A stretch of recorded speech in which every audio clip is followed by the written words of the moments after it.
A emoção é funda, e o silêncio completo. O último pedaço de gaze rola no balde. O médico tem as mãos trêmulas. Paulo Fernando, imóvel, espera a sentença final do destino. Abra os olhos, diz o doutor. Os olhos que comiam carne conta o terror de Humberto de Campos na manhã seguinte à do aparecimento, nas livrarias, do 8º e último volume da História do Conhecimento Humano, obra em que havia gasto 14 anos de uma existência consagrada, inteira, ao estudo e à meditação. O escritor Paulo Fernandes esperava, inutilmente, que o sol lhe penetrasse no quarto. Estendido, de costas, na sua cama de solteiro, os olhos voltados na direção da janela que deixará entreaberta na véspera para a visita da claridade matutina, ele sentia que a noite se ia prolongando demais. O aposento permanecia escuro. Lá fora, entretanto, havia rumores de vida. Bondes passavam tilintando. Havia barulho de carroças no calçamento áspero. Automóveis buzinavam como se fosse dia alto. E, no entanto, era noite, ainda. Atentou melhor, e notou movimento na casa. Distinguia perfeitamente o arrastar de uma vassoura, varrendo o pátio.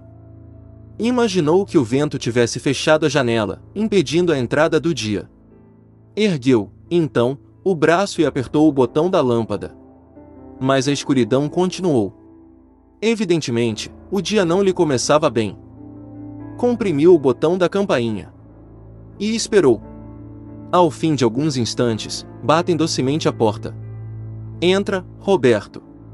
O criado empurrou a porta, e entrou. Esta lâmpada está queimada, Roberto? Indagou o escritor, ao escutar os passos do empregado no aposento. Não, senhor. Está até acesa. Acesa?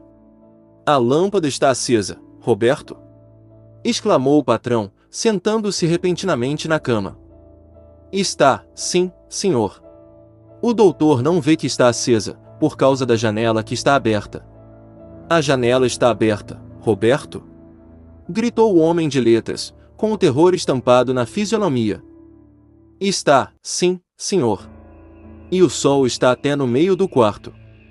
Paulo Fernando mergulhou o rosto nas mãos, e quedou-se imóvel, petrificado pela verdade terrível.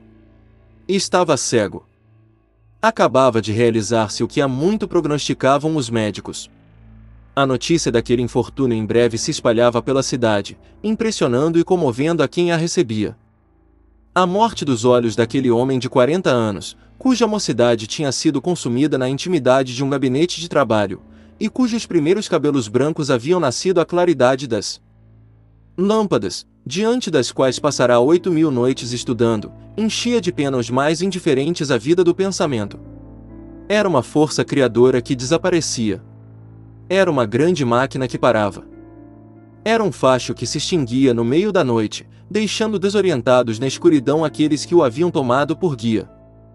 E foi quando, de súbito, e como que providencialmente, surgiu na imprensa a informação de que o professor Platen, de Berlim, havia descoberto o processo de restituir a vista aos cegos, uma vez que a pupila se conservasse íntegra, e se tratasse, apenas, de destruição ou defeito do nervo óptico. E, com essa informação, há de que o eminente oculista passaria em breve pelo Rio de Janeiro, a fim de realizar uma operação desse gênero em um opulento estancieiro argentino, que se achava cego há 6 anos e não tergiversar em trocar a metade da sua fortuna pela antiga luz dos seus olhos.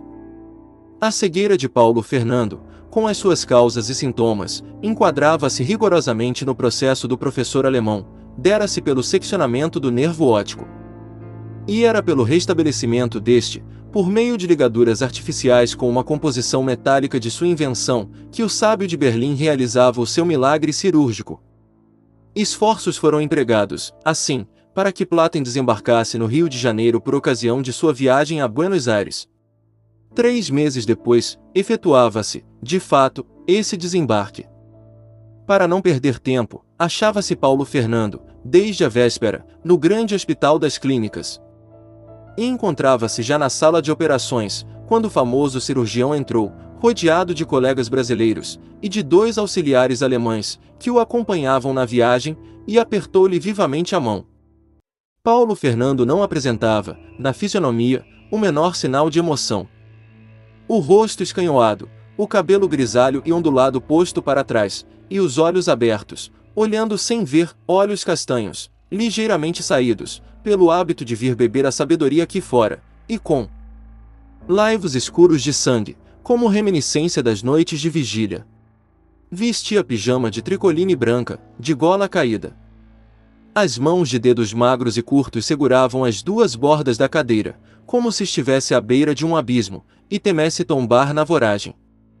Olhos abertos, piscando, Paulo Fernando ouvia, em torno, ordens em alemão, tinir de ferros dentro de uma lata, jorro d'água, e passos pesados ou ligeiros, de desconhecidos. Esses rumores eram, no seu espírito, causa de novas reflexões. Só agora, depois de cego, verificar a sensibilidade da audição, e as suas relações com a alma, através do cérebro. Os passos de um estranho são inteiramente diversos daqueles de uma pessoa a quem se conhece. Cada criatura humana pisa de um modo. Seria capaz de identificar, agora, pelo passo, todos os seus amigos, como se tivesse visto e lhe pusessem diante dos olhos o retrato de cada um deles. E imaginava como seria curioso organizar para os cegos um álbum auditivo, como os de datiloscopia, quando um dos médicos lhe tocou no ombro, dizendo-lhe amavelmente: "Está tudo pronto. Vamos para a mesa. Dentro de 8 dias estará bom." O escritor sorriu, cético. Lido nos filósofos, esperava, indiferente, a cura ou a permanência na treva, não descobrindo nenhuma originalidade no seu castigo e nenhum mérito na sua resignação. Compreendia a inocuidade da esperança e a inutilidade da queixa. Levantou-se, assim, tateando, e, pela mão do médico, subiu na mesa de ferro branco, deitou-se ao longo, deixou que lhe pusessem a máscara para o clorofórmio, sentiu que ia ficando leve, aéreo, imponderável. E nada mais soube nem viu. O processo plateu era constituído por uma aplicação da lei de Röntgen, de que resultou o raio-x, e que punha em contato, por meio de delicadíssimos fios de hêmera, liga metálica recentemente descoberta, o nervo seccionado. Completava uma espécie de parafina adaptada ao globo ocular, a qual, posta em contato direto com a luz, restabelecida integralmente a função desse órgão. Cientificamente, era mais um mistério do que um fato. A verdade era que as publicações europeias faziam, levianamente ou não, referências constantes às curas miraculosas realizadas pelo cirurgião de Berlim, e que seu nome, em breve, corria o mundo como o de um dos grandes benfeitores da humanidade. Meia hora depois as portas da sala de cirurgia do grande hospital de clínicas se reabriam e Paulo Fernando, ainda inerte, voltava, em uma carreta de rodas silenciosas, ao seu quarto de pensionista. As mãos brancas, postas ao longo do corpo, eram como as de um morto. O rosto e a cabeça envoltos em gaze, deixavam à mostra apenas o nariz afilado e a boca entreaberta. E não tinha decorrido outra hora, e já o professor Platen se achava, de novo, a bordo, deixando a recomendação de que não fosse retirada a venda, que pusera no enfermo, antes de 2 semanas. 12 dias depois passava ele, de novo, pelo Rio, de regresso para a Europa. Visitou novamente o operado, e deu novas ordens aos enfermeiros. Paulo Fernando sentia-se bem. Recebia visitas, palestrava com os amigos.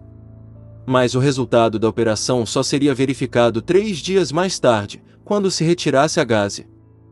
O santo estava tão seguro do seu prestígio que ia embora sem esperar pela verificação do milagre.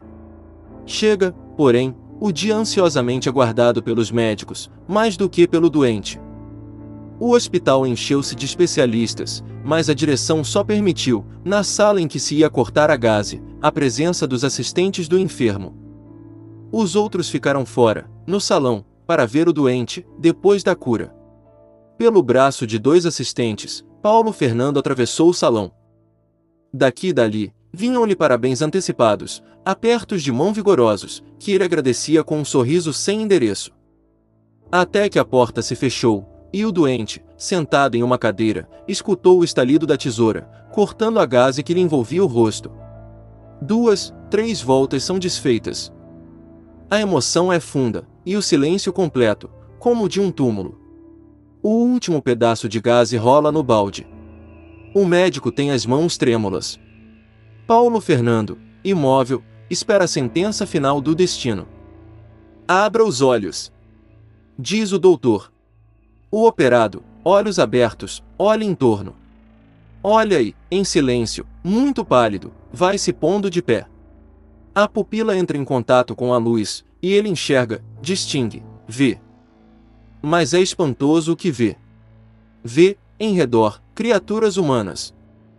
Mas essas criaturas não têm vestimentas, não têm carne, são esqueletos apenas, são ossos que se movem, tíbias que andam, caveiras que abrem e fecham as mandíbulas.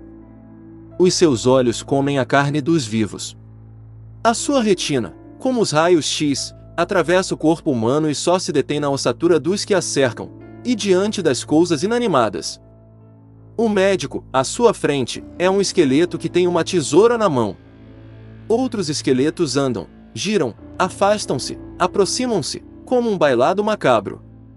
De pé, os olhos escancarados, a boca aberta e muda, os braços levantados numa atitude de pavor e de pasmo, Paulo Fernando corre na direção da porta, que adivinha mais do que vê, e abre-a.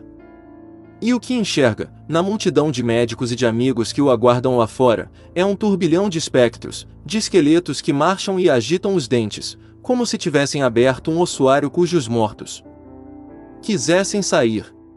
Solta um grito e récua. Récua, lento, de costa, o espanto estampado na face. Os esqueletos marcham para ele, tentando segurá-lo.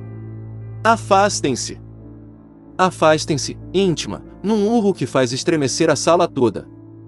E, metendo as unhas no rosto, afunda-as nas órbitas, e arranca, num movimento de desespero, os dois glóbulos ensanguentados, e tomba escabujando no solo, esmagando nas mãos aqueles olhos que comiam carne, e que, devorando macabramente a carne aos vivos, transformavam a vida humana, em torno, em um sinistro baile de esqueletos.